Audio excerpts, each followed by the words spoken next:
Zix walked into the old library at the Galactic Academy. His blue skin glowed softly in the dim light. The young Kalarian student loved to explore old books and maps. Today felt different. Something was calling him to the back section. The library was quiet. Most students use digital files now, but Zix liked the feel of real paper and the smell of old books. He moved between tall shelves filled with ancient star charts and exploration records. Strange, Zix whispered to himself. He pulled out a large, dusty book titled Complete Galactic Survey Official Edition. The book was heavy in his forearms. He carried it to a reading table and opened it carefully. The first page showed the center of the galaxy. Bright stars and trade routes were marked in different colors. Zix turned the pages slowly. Each section showed different parts of known space. The Kalarian Empire was marked in blue. The Vortak Federation was in red. The Silicon colonies were in green. Everything looked normal until Zix reached page 247. There was a large blank space. No stars were marked. No trade routes. No colony names. Just empty black space with a small label that made Zix's hearts beat faster. Human space do not enter. Zix stared at the page. He had never heard of humans before. Why was their space marked like this? Why did it say do not enter? Every other species in the galaxy had detailed maps of their territory, but this section was completely empty. He flipped through more pages. Every single map showed the same thing. A dark void where human space should be. No information, no details, just warnings to stay away. This is very strange, Zix said quietly. He had studied galactic history for 3 years. He knew about every major species, every war, every trade agreement. But humans, nothing. Zix decided to ask his friends. He found Kree and Vash in the dining hall. Both were older students who knew a lot about galactic politics. Hey, do you know anything about humans? Zix asked. Kree's green face turned pale. He stopped eating and looked around nervously. Why are you asking about them? Kree whispered. I found their space on an old map, but there's no information about them anywhere. Vash grabbed Zix's arm with his tentacle. Don't ask about humans. Just don't. Why not? Zix was more curious now. His friends looked scared. Because, Vash said slowly, no one talks about humans. Ever. But why? I don't know, Kree admitted. My grandfather told me once that asking about humans was dangerous. He never explained why. Zix felt excitement building in his chest. A mystery. A real galactic mystery that no one wanted to discuss. The next day, Zix went to his favorite class, Galactic History. Professor Thane was old and wise. He had taught at the academy for 50 years. If anyone knew about humans, it would be him. After class, Zix approached the professor's desk. Professor Thane, I have a question about galactic history. Of course, young Zix. What interests you? I found a map yesterday. It showed a section called Human Space, but I can't find any information about humans anywhere. Can you tell me about them? Professor Thane's face changed completely. His usual kind expression became cold and hard. His eyes narrowed. Where did you find that map? He asked sharply. In the old library, sir. You should not be looking at those old books. Focus on your current studies.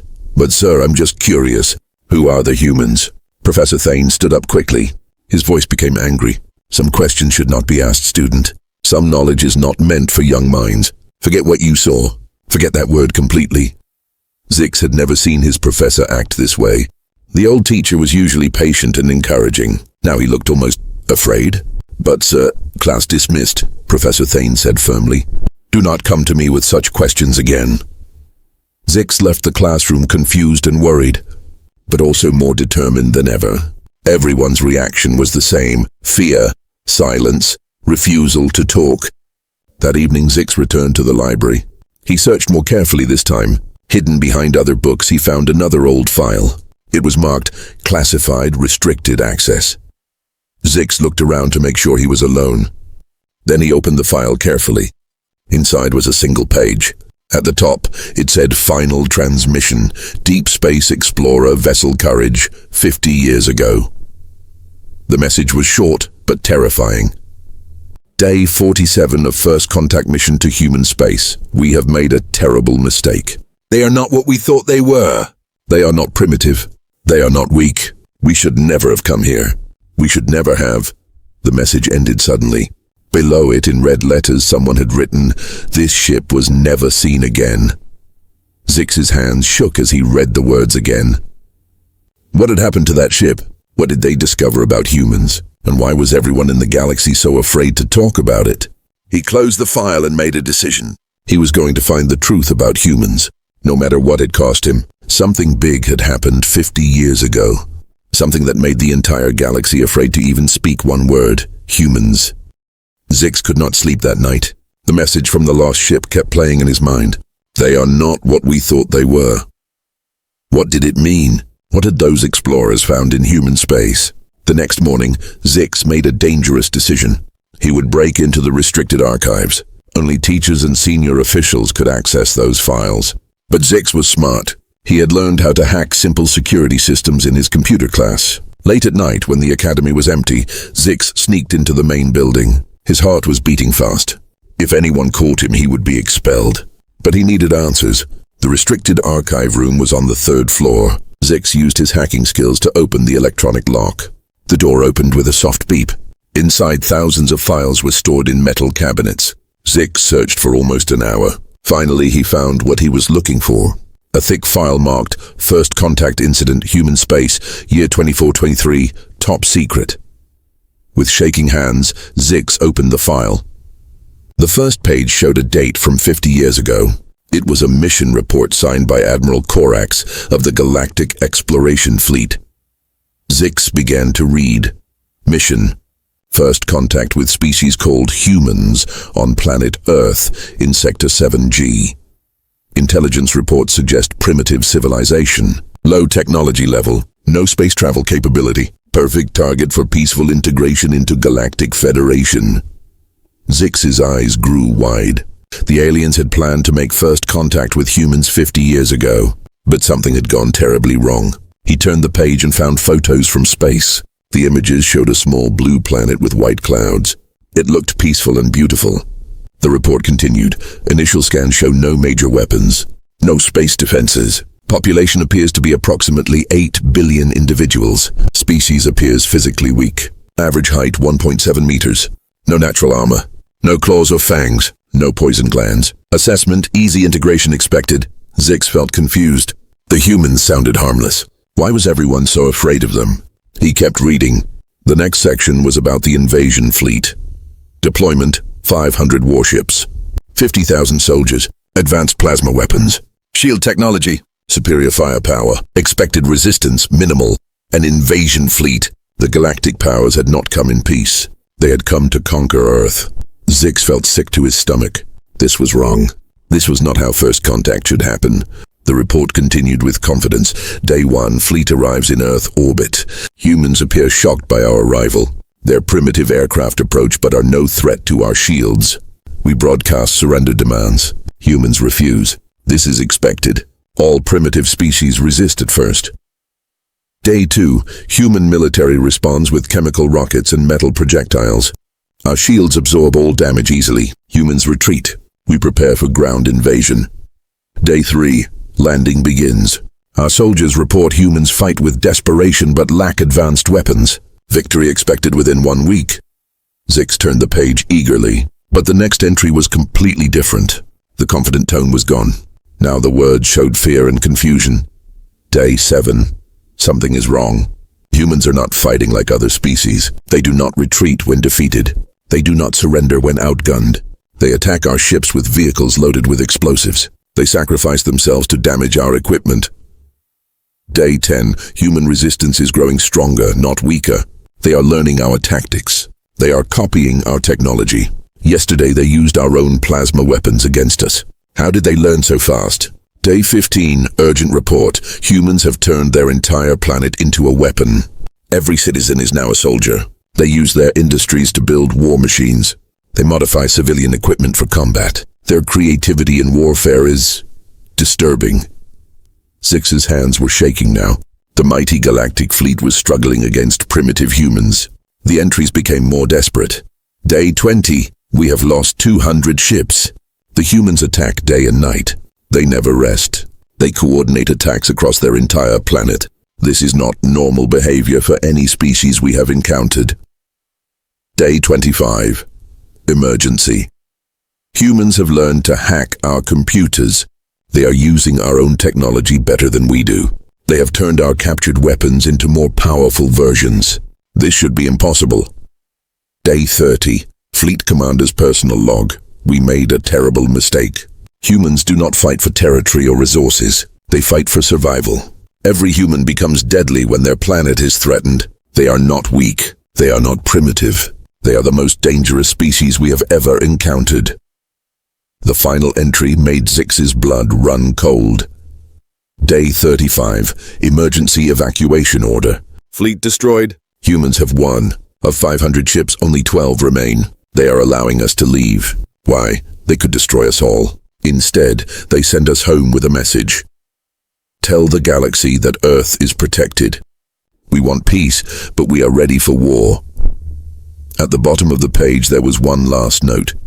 Survivor count, 847 out of 50,000 soldiers. Cause of defeat. We thought humans were weak because they choose to be kind. We learned too late that choosing kindness when you could choose violence, that is true strength. Zix closed the file and sat in stunned silence. The mighty Galactic Federation had sent their best fleet to conquer a primitive planet. Instead, the humans had destroyed them and then let the survivors go home. But that was not the most frightening part. The most frightening part was the final document in the file. It was a current intelligence report dated just 1 week ago. Alert. Long-range sensors detect massive construction activity in human space. Analysis suggests they are building something big. Estimated completion, 6 months. Purpose, unknown. Recommendation, continue monitoring. Do not approach. Zix realized with growing horror that the humans were not done. For 50 years they had been preparing for something, and soon whatever they were building would be finished. What were the humans planning? And why did the galaxy still refuse to talk about the most dangerous species they had ever encountered? Zix's mind was spinning with questions. He had to know more about what happened during those 35 days of war. How did primitive humans defeat an advanced galactic fleet?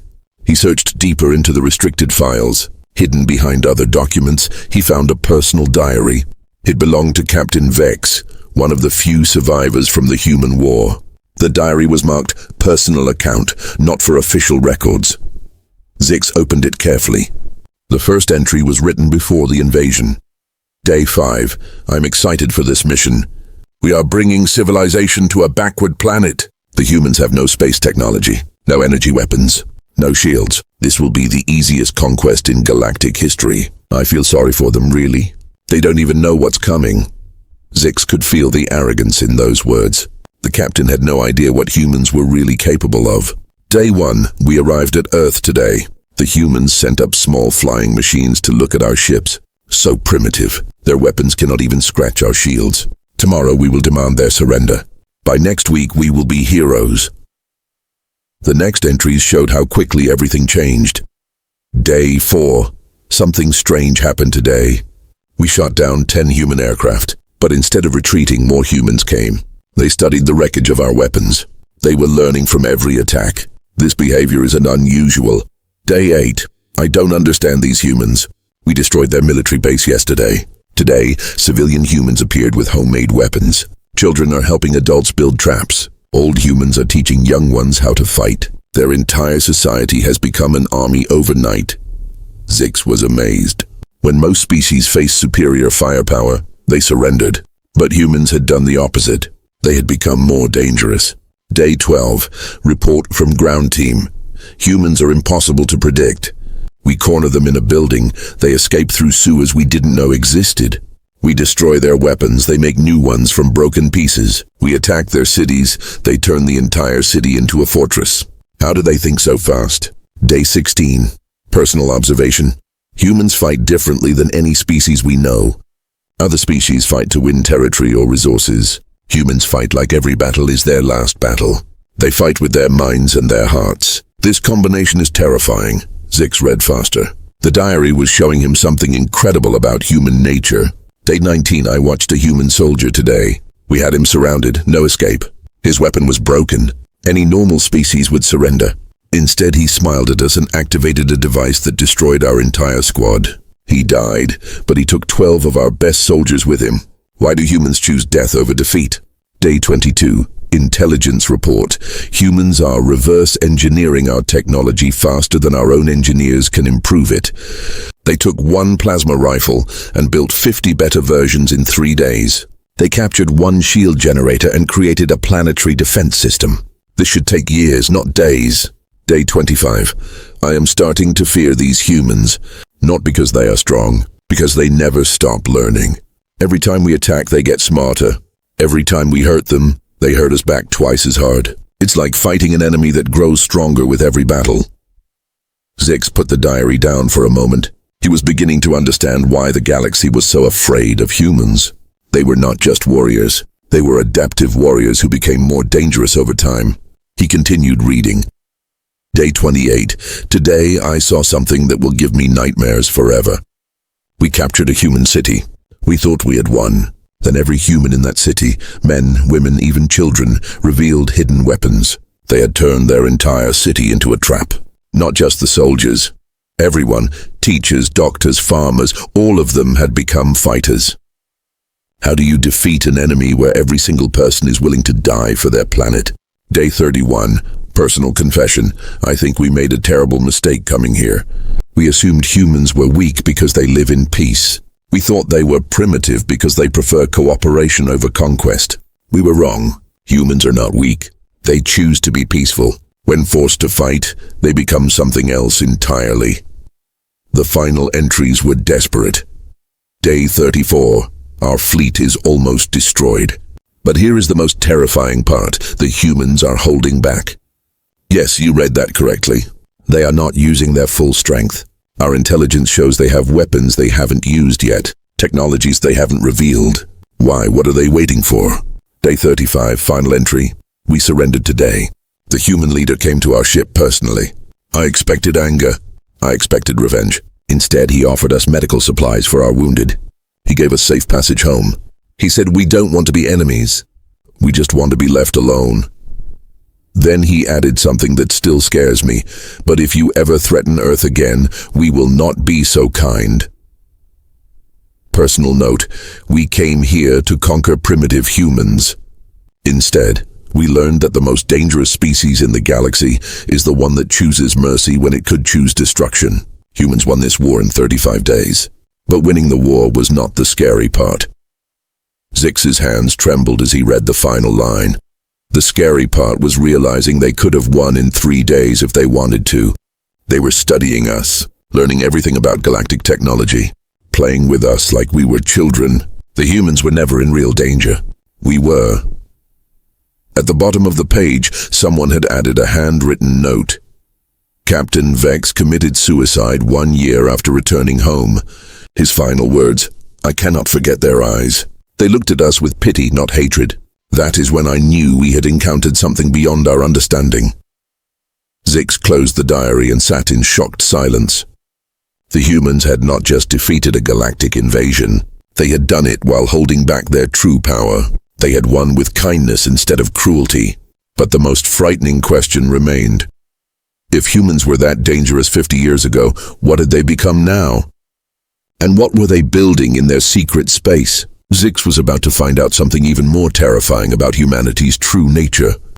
Zix was deep in thought when he found another file hidden behind Captain Vex's diary. This one was different.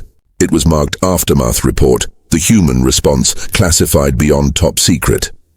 His curiosity burned like fire. What did humans do after they won the war? Most species would celebrate victory. They would demand tribute.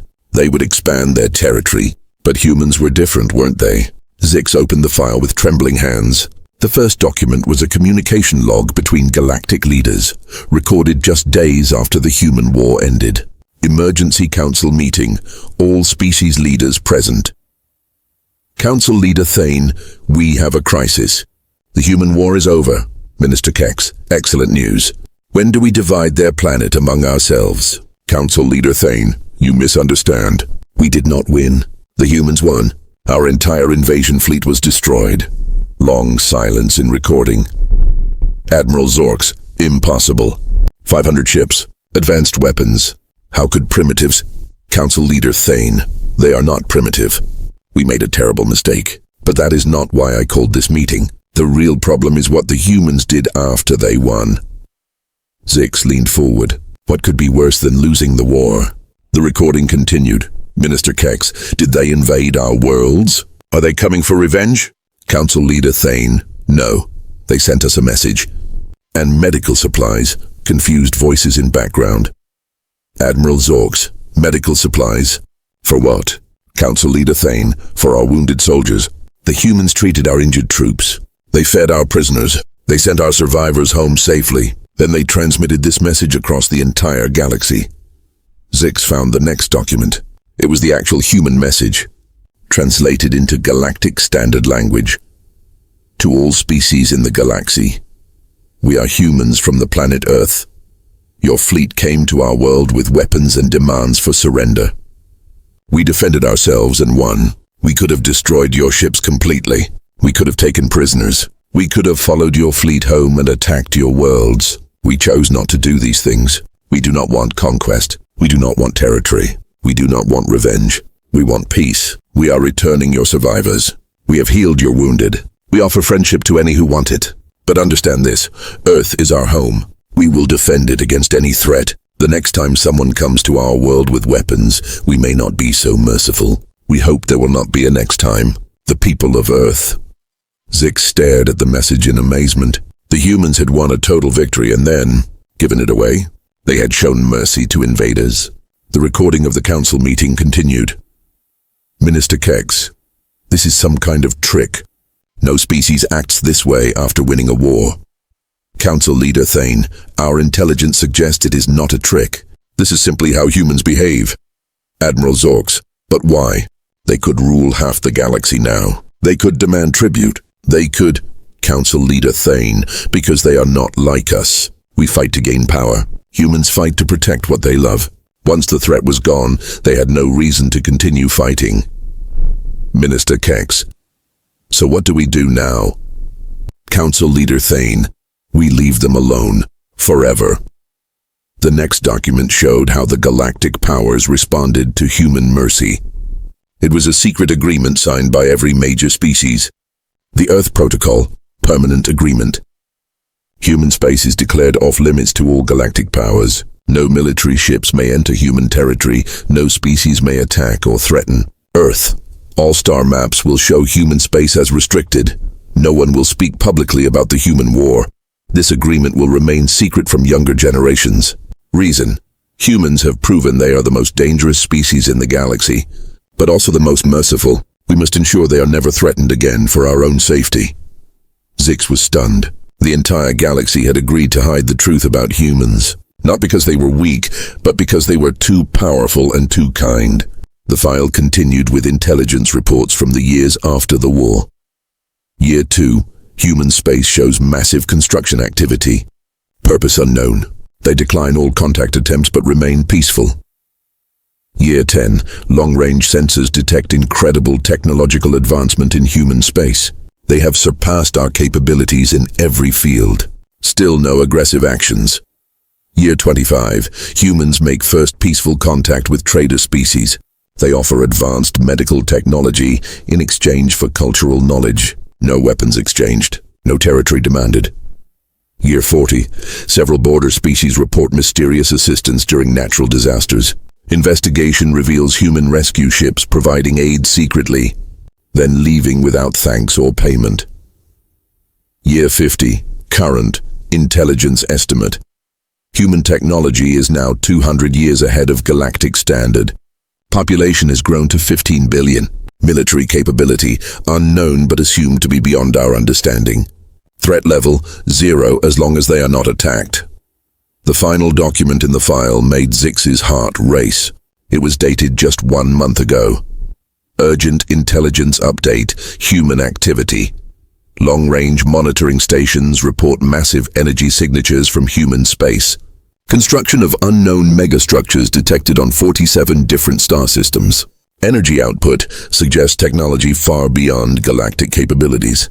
Analysis suggests humans are building something the size of small moons. Purpose unknown. Recommendation: do not investigate. Do not approach. Continue peaceful monitoring only. Note, human expansion appears to be aimed away from galactic core. They are building toward unexplored space. Possible explanation: they are preparing to explore beyond our known galaxy. Final assessment: humans are not preparing for war against us. They are preparing for something much bigger. Zix closed the file and sat back in his chair. Everything made sense now. The galaxy was not afraid of human aggression. They were afraid of human capability combined with human mercy. 50 years ago, humans had shown they could destroy any galactic fleet. But instead of using that power to conquer, they had chosen to forgive. Instead of demanding tribute, they had offered friendship. Instead of expanding into galactic space, they were building toward the unknown. The humans were not preparing to attack the galaxy. They were preparing to protect it. But from what? Zix looked at the current date on the intelligence report. According to the timeline, whatever the humans were building would be finished very soon. And then, perhaps, the galaxy would finally understand what the most dangerous and most merciful species in the universe was really preparing for. The truth about humanity was more terrifying and more wonderful than anyone had imagined. But the biggest revelation was still to come. 3 weeks had passed since Zix discovered the truth about humans. He could not focus on his studies. Every night he dreamed about the mysterious construction projects in human space. What were they building? Why were they expanding away from the galaxy? His questions were answered in the most unexpected way. Zix was in the academy cafeteria when every communication screen in the building suddenly activated. Emergency broadcasts filled the air. Students and teachers stopped eating and stared at the screens in shock. "Attention all galactic citizens," the announcement began. "This is not a drill. A human vessel has entered galactic space. Repeat, humans are coming." The cafeteria erupted in panic. Students screamed. Teachers ran toward emergency exits. 50 years of hidden fear suddenly exploded into terror. But Zix felt different. After reading all those files, he was not afraid. He was curious. The broadcast continued. "The human ship is approaching Galactic Central Station. It is. Requesting permission to dock. The ship appears to be unarmed. We repeat. The human vessel appears to be peaceful." "Peaceful?" whispered Professor Thane, who was standing nearby. "But they could destroy us all." Zix made a decision that would change his life forever. While everyone else ran away in fear, he ran toward the docking bay. When Zix arrived at Galactic Central Station, he found chaos. Security forces were setting up defensive positions. Diplomats were arguing about evacuation procedures. Everyone expected war. But Zix noticed something others missed. The human ship was beautiful. It was not a warship. The design was elegant and peaceful. No visible weapons, no threatening appearance. It looked like a vessel built for exploration and friendship, not conquest. Admiral Corax, the station commander, was shouting orders. "All civilians evacuate immediately. This is a military situation." "Wait," Zix called out. "What if they really come in peace?" Admiral Corax turned to look at the young student. "You don't understand, child. These are humans, the most dangerous species in the galaxy." "But sir," Zix said bravely, "what if that's exactly why we should listen to them?" Before the Admiral could respond, a calm voice spoke over the communication system. It was coming from the human ship. "Galactic Central Station, this is Ambassador Sarah Chen of Earth. We request permission to dock and meet with your representatives. We come in peace and friendship. We have gifts to share and much to discuss." The voice was gentle, kind, not threatening at all. Admiral Corax hesitated. 50 years of protocol said to refuse. But the human ship was already here. Fighting was pointless. These were the same humans who had mercy on the invasion fleet. "Permission granted," he said finally. "But any aggressive action—" "Admiral," the human voice interrupted politely, "we understand your concern. We have been waiting 50 years for this conversation. We will not ruin it with violence." 30 minutes later, the human ship docked. Zix watched from the observation deck as the airlock opened. He expected to see monsters, warriors, creatures of terrifying power. Instead, he saw 3 humans who looked normal. Ambassador Sarah Chen was a middle-aged woman with kind eyes and a warm smile. She was followed by 2 others, a tall man carrying flowers and a young woman holding what appeared to be gifts. The flowers were from Earth. The gifts were beautifully wrapped packages. Admiral Corax met them at the airlock, surrounded by armed guards. But the humans ignored the weapons completely. Ambassador Chen stepped forward and extended her hand in the human gesture of greeting. "Admiral Corax," she said, "it is an honor to finally meet you. We have waited so long for this day." The Admiral stared at her hand, unsure what to do. Finally, he shook it awkwardly. "Why are you here?" he asked. "What do you want?" Ambassador Chen smiled. "We want to do what we should have done 50 years ago. We want to meet our neighbors properly, with respect and friendship." She gestured to her companions. "We brought gifts from Earth, art, music, literature, things that show who we really are. And we brought something else." "What?" Admiral Corax asked nervously. "An invitation," she said. "We would like to invite representatives from every galactic species to visit Earth, to see our world, to meet our people, to understand that we are not monsters." Admiral Corax was confused. "But the construction projects, the megastructures, what are you building?" Ambassador Chen's expression became serious but not threatening. "That is what we came to discuss. You see, Admiral, we discovered something in deep space, something that threatens not just Earth but the entire galaxy." She paused to let this sink in. 50 years ago, your people attacked us, but you also gave us something precious, knowledge that we are not alone in the universe. Since then, we have been exploring beyond galactic borders. We found evidence of something coming, something dangerous." "What kind of danger?" Admiral Corax whispered. "An invasion force from another galaxy. Machines, not living beings. They destroy everything in their path. They will reach our galaxy in approximately 10 years. The blood drained from Admiral Corax's face. Ambassador Chen continued. "The megastructures we are building are not weapons of conquest. They are weapons of defense. Planetary shields, deep space fortresses, early warning systems. We are preparing to defend our entire galaxy, not just Earth." "Why?" Admiral Corax asked. "Why would you protect us? We attacked your world." Ambassador Chen smiled sadly. "Because that is what neighbors do.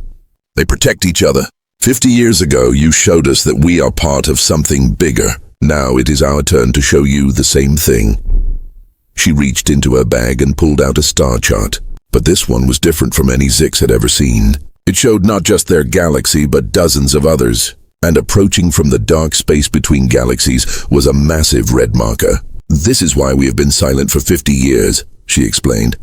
"We have been preparing, building, learning, growing stronger. Not to attack you, but to protect all of us." Admiral Corax stared at the chart in horror. "How long do we have?" 10 years, maybe 12, Ambassador Chen said. "But here is the good news. We do not have to face this threat alone. We want to share our technology. We want to teach you our defense systems. We want to work together." She looked directly into his eyes. 50 years ago, you came to our world as conquerors. Today we come to your station as friends. The choice of how this story ends is yours." From the observation deck, Zix watched as the most feared species in the galaxy offered to save everyone else. Admiral Corax was quiet for a long moment. Then he asked, "What do you need from us?" Ambassador Chen smiled. "Just what we have always wanted. A chance to be your friends." As the humans and galactic representatives began their first real conversation, Zix realized something amazing.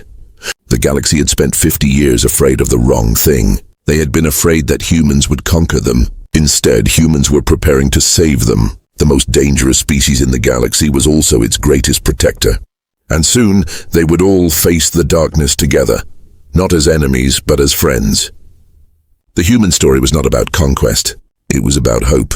And hope, Zix learned, was the most powerful weapon of all.